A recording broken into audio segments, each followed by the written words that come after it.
नमस्कार दोस्तों, वंदे मातरम। स्वागत है आपका पाँच जी के पैनोरमा की श्रृंखला में भूगोल एवं इतिहास के वीडियो के बाद सामान्य विज्ञान पार्ट 2 के बेहतरीन वीडियो के साथ। वीडियो पूरा देखिएगा, मज़ा आ जाएगा। वीडियो प्रस्तुत है। प्रश्न 51। अग्नाशय से अग्नाशय वाहिनी द्वारा अग्नाशय रस ग्रहणी में प्रविष्ट होता है। इस रस में 3 खमीर पाए जाते हैं, उनका नाम बताइए। उत्तर है ट्रिप्सिन। यह प्रोटीन को पचाने के लिए काम आता है। एमाइलेज एंजाइम होता है। एक कार्बोहाइड्रेट को तोड़ने के लिए काम आता है। तीसरा है स्ट्रिप्सिन या लाइपेज एंजाइम। यह फैटी एसिड, वसा और कोलेस्ट्रॉल को तोड़ने के काम आता है। प्रश्न 52। बालक के मेरुदंड में 33 कशेरुकाएँ होती हैं। बड़े होने पर ये कितनी रह जाती हैं? उत्तर है ये केवल 26 रह जाती हैं। प्रश्न 53। मानव शरीर में कीलक संधि यानी पाइवोट जॉइंट्स कहाँ पाई जाती है? उत्तर है शीर्षधर तथा अक्षक कशेरुकाओं के बीच। इसके कारण सिर चारों ओर सुगमता से घूम सकता है। प्रश्न 54। कौन सा हार्मोन मनुष्य को कठिनाई, भय और कष्ट के समय मजबूत बनाता है? उत्तर है एड्रीनालाइन। प्रश्न 55। ऑक्सीटोसिन हार्मोन प्रसव काल में गर्भाशय की पेशियों को संकुचित करता है तथा शिशु को स्तनपान कराते समय दूध का स्राव करता है। ये हार्मोन किस ग्रंथि से निकलता है? उत्तर है पीयूष ग्रंथि से। 55A। बायोचार क्या है? उत्तर है बायोचार बायो फर्टिलाइज़र और चारकोल से मिलकर बना है। बायोचार महीन दाने वाला एक उच्च कार्बन युक्त पदार्थ है जो लकड़ी, हड्डी, पराली आदि को ऑक्सीजन की अनुपस्थिति में गर्म करके उसमें से जल एवं अन्य वाष्पशील पदार्थों के निष्कासन की क्रिया से ऊष्म विघटन यानी पाइरोलिसिस करके उत्पादित किया जाता है। यह पौधों को प्राकृतिक रूप से पोषक तत्व प्रदान करता है। प्रश्न 56। मोनोट्रोपा। मोनोट्रोपा पुष्पीय पादप किस परपोषित पौधे का उदाहरण है? उत्तर है मृतोपजीवी यानी सैप्रोफाइट्स। प्रश्न 57। बायोचार कौन सी मृदा की उर्वरता को बढ़ाता है? उत्तर है बायोचार अम्लीय मृदा की उर्वरता को बढ़ाता है। प्रश्न 58। Brent crude West Texas intermediate यानी WTI क्या है? ब्रेंट क्रूड उत्तरी सागर में सेटलैंड द्वीप नॉर्वे के बीच तेल उत्पादन क्षेत्र है, जबकि वेस्ट क्रूड इंटरमीडिएट यानी WTI ऑयल के क्षेत्र में मुख्यतः अमेरिका में अवस्थित है। प्रश्न 59। भारत के क्रूड ऑयल बास्केट में WTI शामिल है अथवा नहीं? उत्तर है भारत के क्रूड ऑयल बास्केट में WTI सम्मिलित नहीं है। भारत ब्रेंट क्रूड उत्पादन क्षेत्र से संबंधित है। प्रश्न 60। मानव प्रजनन प्रौद्योगिकी में अभिनव प्रगति के संदर्भ में प्राकेंद्रिक स्थानांतरण यानी प्रोन्यूक्लियर ट्रांसफ़र का प्रयोग किस लिए होता है? उत्तर है मात्र DNA में उत्परिवर्तन, सूत्रकणिका वाले रोग, माइटोकॉन्ड्रियल होने पर संतान में सूत्रकणिका रोगों के निरोध के लिए प्राकेंद्रिक स्थानांतरण तकनीक का उपयोग किया जाता है। इसमें प्रोन्यूक्लियर का एक युग्मनज से दूसरे युग्मनज में स्थानांतरण होता है। इस तकनीक के लिए पहले स्वस्थ दान किए गए अंडे यानी सूत्रकणिका दाता द्वारा के निषेचन की आवश्यकता होती है। इसके साथ ही इच्छुक माँ के प्रभावित अंडाणुओं को इच्छुक पिता के शुक्राणु के साथ निषेचित कर दिया जाता है। प्रश्न संख्या 61। कृषि में फर्टिगेशन से क्या लाभ है? उत्तर है फर्टिगेशन अर्थात फर्टिलाइज़र और इरिगेशन से मिलकर बना है। ड्रिप सिंचाई में जल के साथ साथ उर्वरकों को भी पौधों तक पहुंचाना फर्टिगेशन कहलाता है। इससे पौधों को आवश्यकता अनुसार पोषक तत्व मिल जाते हैं और मूल्यवान उर्वरकों का निक्षालन द्वारा अपव्यय भी नहीं होता है। प्रश्न संख्या 62, जैव ईंधन राष्ट्रीय नीति के अनुसार जैव ईंधन के उत्पादन के लिए किनका उपयोग कच्चे माल के रूप में हो सकता है?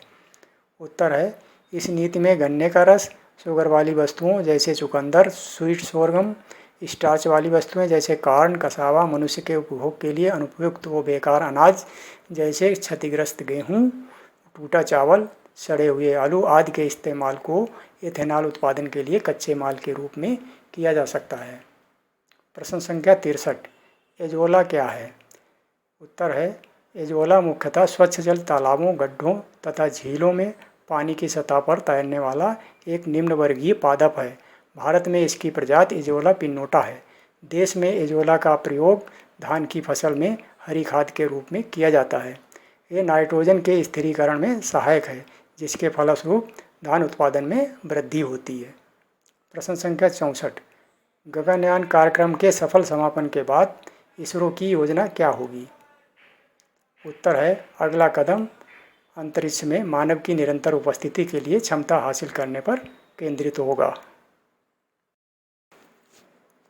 प्रश्न 65, पृथ्वी की भूस्थैतिक कक्षा में लाग्रांज बिंदु क्या होते हैं? बहुत ही अच्छा प्रश्न है, बहुत ही इम्पॉर्टेंट। इसमें 4-5 क्वेश्चन निकल रहे हैं। उत्तर है, लाग्रांज बिंदु 5 होते हैं, जिन्हें L1, L2, L3, L4, L5 के नाम से जाना जाता है। इन बिंदुओं पर सूर्य और पृथ्वी का गुरुत्वाकर्षण समान होता है। इन बिंदुओं पर स्थित कोई भी वस्तु या पिंड पृथ्वी के साथ साथ सूर्य की भी परिक्रमा करता है, क्योंकि वह पृथ्वी और सूर्य दोनों द्वारा समान रूप से बंधा हुआ होता है। बिंदु L1 और L2 पर पृथ्वी, सूर्य और उपग्रह एक ही रेखा में होते हैं। L1 दिन की ओर रहता है तथा L2 रात भाग की ओर दर्शित है। L3 सूर्य के दूसरी ओर विपरीत दिशा में रहता है। L4 तथा L5 पृथ्वी की सूर्य परिक्रमा कक्षा में पृथ्वी के सामने और पीछे 60 डिग्री दूरी पर स्थित है, जैसा कि सम्मुख चित्र में दर्शाया गया है। प्रश्न 66, STEREO क्या है, यानी स्टीरियो क्या होता है? उत्तर है, इसका पूर्ण रूप सोलर टेरेस्ट्रियल रिलेशंस ऑब्जर्वेटरी होता है। यह अमेरिकी जुड़वा सौर स्थलीय संबंध वेधशाला है, जो पृथ्वी की भूस्थैतिक कक्षा के स्थिर लाग्रांज बिंदु L4 तथा L5 पर स्थित परिक्रमा कर रहे हैं और सूर्य का त्रियामी चित्र बनाकर भेजते हैं। दोस्तों, पिछले क्वेश्चन में जैसा कि लाग्रांज बिंदु L4 तथा L5 के बारे में बताया गया था, वो पृथ्वी की सूर्य परिक्रमा कक्षा में पृथ्वी के सामने और पीछे 60 डिग्री पर स्थित हैं। अगला क्वेश्चन है 67, मध्यम भूस्थिर कक्षा के बारे में बताइए। उत्तर है, मध्यम भूस्थिर कक्षा उच्च भूस्थिर कक्षा एवं निम्न भूस्थिर कक्षा के मध्य पृथ्वी से लगभग 20,200 किलोमीटर की ऊंचाई पर स्थित है। इस क्षेत्र में जो उपग्रह घूम रहे होते हैं, उनका मुख्य कार्य नेविगेशन, संचार और अंतरिक्ष वायुमंडल का अध्ययन करना होता है। प्रश्न 68, आर्द्रभूमि यानी वेटलैंड भूमि क्या होती है? उत्तर है, आर्द्रभूमि स्थल और जल के बीच वो संक्रमणकालीन भूमि जहाँ वो उथले पानी से ढकी होती है, जैसे दलदल, पीठभूमि, पंखभूमि, ताज़ा अथवा खारा जल क्षेत्र आदि। अगला प्रश्न 69, रामसर अभिसमय यानी रामसर कन्वेंशन के बारे में बताइए। उत्तर है, वैश्विक स्तर पर 2 फरवरी 1971 को ईरान के रामसर नामक स्थान पर आर्द्रभूमि के संरक्षण के लिए आर्द्रभूमि अभिसमय यानी वेटलैंड कन्वेंशन अपनाया गया था।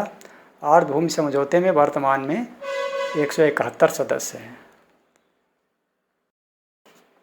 प्रश्न 70, भारत सरकार द्वारा राष्ट्रीय आर्द्रभूमि संरक्षण कार्यक्रम कब शुरू किया गया था? उत्तर है, वर्ष 1986 में। प्रश्न 71, गन्ने की फसल पकने पर गन्ने के रस में ठोस पदार्थ की प्रतिशतता कितनी होती है? उत्तर है, 15 से 20%। प्रश्न 72, वे पौधे जिनमें कभी फूल नहीं लगते क्या कहलाते हैं? उत्तर है, क्रिप्टोगैमस। प्रश्न 73। अलसी की किस्म जीवन तेल और रेशा दोनों के लिए विकसित की गई अच्छी किस्म है। अलसी के रेशे को क्या कहा जाता है? उत्तर है लिनन फाइबर। प्रश्न 74। क्षारीय भूमि में सोडियम आयंस की मात्रा अधिक होती है, अम्लीय भूमि में किसकी मात्रा अधिक होती है? उत्तर है अम्लीय भूमि में हाइड्रोजन आयंस की मात्रा अधिक होती है। प्रश्न 75।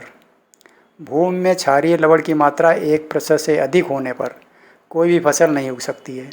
ऊसर सुधार के लिए जिप्सम की आवश्यकता कितनी बार पड़ सकती है? उत्तर है केवल एक बार। प्रश्न 76। मधुमक्खी में निषेचित अंडे से रानी पुलिस व श्रमिक निकलते हैं, जबकि अनिषेचित अंडे से हमेशा नर ही निकलता है। इस नर का कार्य बताइए। उत्तर है यह मैथुन के अलावा कोई भी कार्य नहीं करता है। प्रश्न 77। ओ वर्ग के रक्त समूह को सर्वदाता और एबी को सर्व आदाता क्यों कहा जाता है? उत्तर है क्योंकि ओ में बाडी बट जनहीन, ए भी जन है बाडीहीन। अर्थात ओ रक्त वर्ग में एंटीबॉडी होती है लेकिन एंटीजन नहीं होते हैं, और ए भी रक्त वर्ण के लोगों में एंटीजन होता है लेकिन एंटीबॉडी नहीं होते हैं। प्रश्न संख्या 78। सूरजमुखी के बीज में 40 से 50% तक तेल तथा खली में 40 से 45% तक प्रोटीन की मात्रा पाई जाती है। इसके तेल में प्रचुर मात्रा में पाया जाने वाला लिनोलिक वसा अम्ल मनुष्यों के रक्त में क्या असर डालता है? उत्तर है ये रक्त में कोलेस्ट्रॉल की वृद्धि को रोकने के अतिरिक्त उस पर अपचायक प्रभाव भी डालता है, इसलिए इसे दिल की बीमारी वाले मनुष्यों को खाने की सलाह दी जाती है। प्रश्न संख्या 79। 8 रुधिर वर्ग के समूहों में O+ रुधिर वर्ग के लोग विश्व में सर्वाधिक हैं। इसमें से किस रुधिर वर्ग के लोग सबसे कम पाए जाते हैं? उत्तर है AB-। प्रश्न 80। बॉम्बे ब्लड ग्रुप क्या है? उत्तर है हमारे खून में मौजूद लाल रक्त कणिकाओं में कुछ शुगर मॉलिक्यूल्स होते हैं जो ये निर्धारित करते हैं कि किस व्यक्ति का ब्लड ग्रुप क्या होगा। बॉम्बे ब्लड ग्रुप के लोगों में शुगर मॉलिक्यूल्स नहीं बन पाते हैं, इसीलिए इनमें कैपिटल H एंटीजन नहीं होता और वो किसी भी ब्लड ग्रुप में नहीं आते हैं। इस ब्लड ग्रुप वालों की ज़िंदगी बिल्कुल सामान्य होती है। प्रश्न संख्या 81। गोल्डन ब्लड क्या है?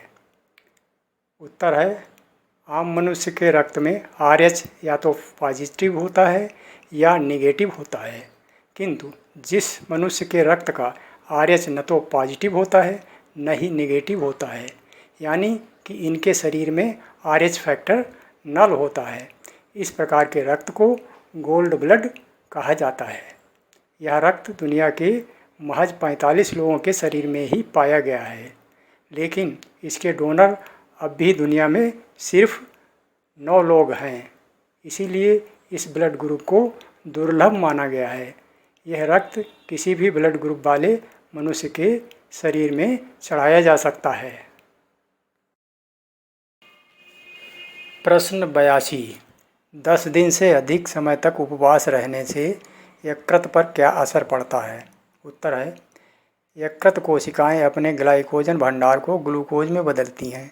लंबे समय तक उपवास रहने के कारण ग्लाइकोजन कम होने लगता है, फलतः यकृत को रक्त शर्करा के अतिरिक्त स्रोतों की आवश्यकता होती है। इस कमी को पूरा करने के लिए ग्लूकोज का उत्पादन करने के लिए अमीनो अम्ल और ग्लिसरॉल का उपयोग करता है, जिससे लीवर में ट्राइग्लिसराइड्स घटने लगता है। प्रश्न 83। मानव मस्तिष्क में पानी की मात्रा कितनी होती है? उत्तर है मानव मस्तिष्क में 75% पानी, मानव की हड्डियों में 25% तक पानी तथा मानव के रक्त में 83% पानी होता है।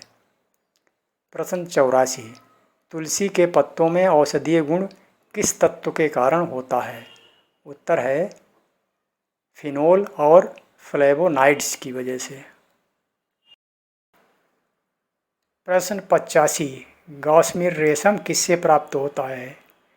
उत्तर है गॉसमिर रेशम मकड़ियों द्वारा काता गया एक प्रोटीन फाइबर है। मकड़ियाँ अपने गोलाकार जाल में 7 तरह के रेशम को तैयार करती हैं, जिसकी मदद से मकड़ी ऊपर नीचे होती है। वो सबसे मजबूत ड्रैग लाइन रेशम होता है। इसका उपयोग बुलेट प्रूफ कपड़े, मोटर वाहनों पर जंग रहित पैनल बनाने, चिकित्सा उपयोगी धागा बनाने आदि काम में आता है।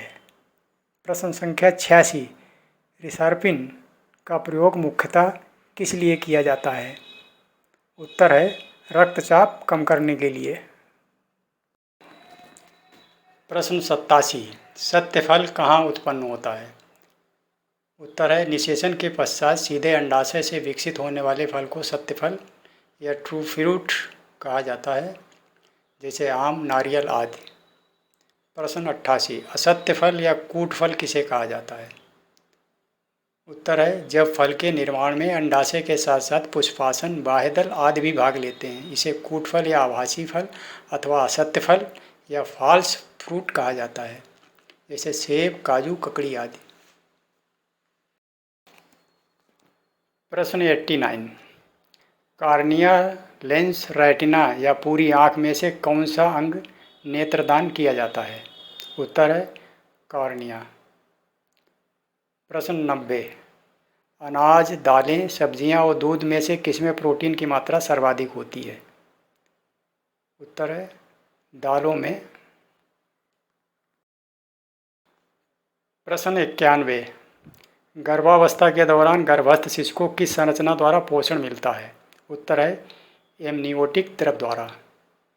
गर्भावस्था के दौरान गर्भाशय के अंदर यह तरल एमनियोटिक थैली में सुरक्षित रहता है। एमनियोटिक थैली कोरियान और एमनियान झिल्लियों से बनी होती है।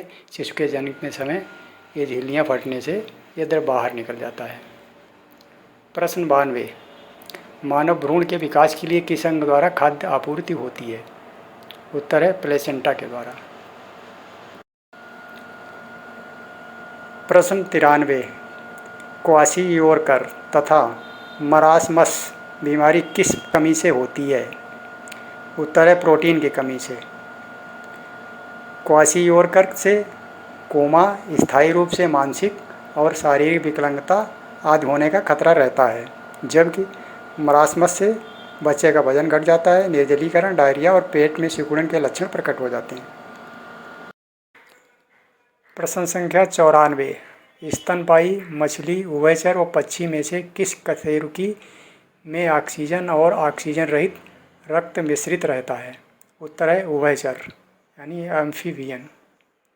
प्रश्न संख्या 95, विटामिन B6 की कमी से कौन सा रोग हो जाता है? उत्तर है अरक्तता यानी ब्लड इनसफिशियंसी। प्रश्न संख्या 96, विश्व स्वास्थ्य संगठन के अनुसार बर्ड फ्लू के वायरस का संचरण उस भोजन के माध्यम से नहीं हो सकता जिसे 70 डिग्री सेंटीग्रेड तापमान पर पकाया गया हो। कथन सही है या गलत है? बिल्कुल सही है। प्रश्न संख्या 97, रोग प्रतिकारक यानी एंटीबॉडीज उत्पन्न करने वाला सेल कौन सा होता है? उत्तर है ल्यूकोसाइट।